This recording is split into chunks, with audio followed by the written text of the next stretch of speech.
आज ए गोलू यहाँ control room भी आया बा कने हा ए सूरज अच्छा चले के दादी खोजे थी बा ए सूरज गोलू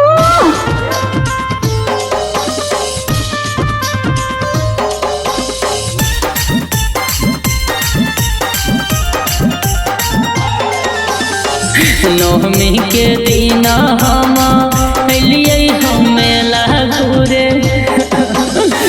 नवमी के दिन हम अलिए हम मेला घूरे। हम गेलै छूट हेराई गेलै ना। हम गेलै छूट हेराई गेलै ना। गया के मेला में गोलू सूरज भुलाई गेलै ना।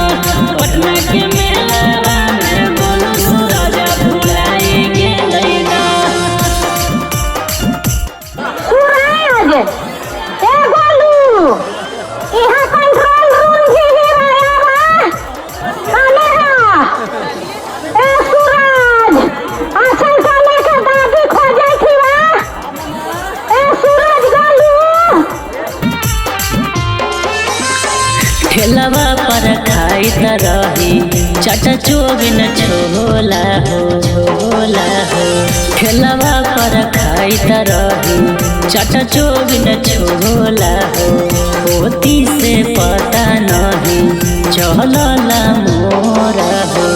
देखी के हम घबराई गेली ना। गया के मेला में गोलू सूरज भुलाई गेलै ना। पटना के मेला में गोलू सूरज भुलाई गेलै ना।